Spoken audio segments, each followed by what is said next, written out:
Hi students, today before we jump into any of our work for week 2, we wanted to take a couple minutes and talk about the essential questions for quarter 4. So we are doing this in hopes of giving you an idea of why we're reading the stories we're reading, why we're doing what we're doing, so that we can know what we're working towards before the end of the school year. So let's jump in. The title of this unit is called Guided by a Cause.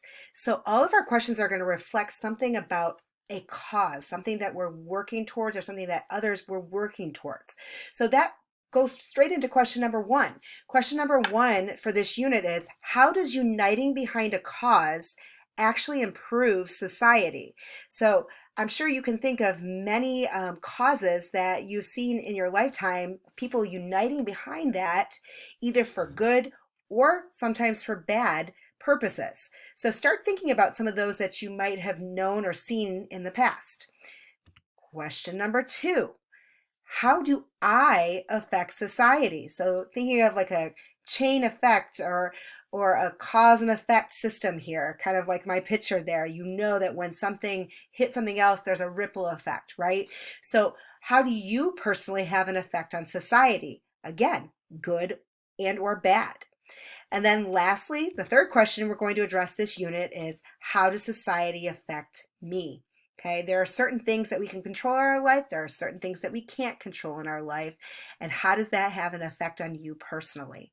Okay, to kind of pull all this together and get you start thinking, I actually have something I want to draw your attention back to. Perhaps some of you remember the ice bucket challenge from a few years ago. If you don't remember, this was the challenge where people were challenging other people to dump a bucket of ice on their head and record it and then challenge others. Now, in addition to that, they were also challenged to donate to the ALS Foundation. So to give you an idea of what actually happened with that ice bucket challenge, I'm going to open it up to an article that came out a few years ago concerning this particular cause. So this article came right around 2016, and it talks about the ice bucket challenge. Now, here's what I want to kind of point you towards, okay? It talks right here that more than $220 million was raised worldwide for research into Lou Gehrig's disease.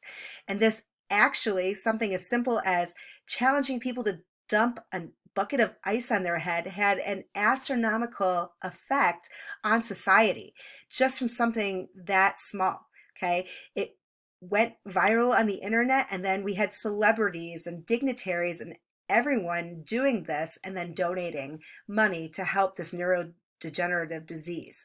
So even as something as silly as dumping a bucket of ice on our heads can definitely have an effect in uniting people behind a cause. Perhaps you're even seeing this right now as people are uniting to make face masks to send to medical professionals, or they're donating time and money for certain causes that they believe in to help stop this coronavirus. Okay, so everything that we do this quarter is going to kind of go back to this idea of, what does it look like when people can unite behind a particular cause, okay?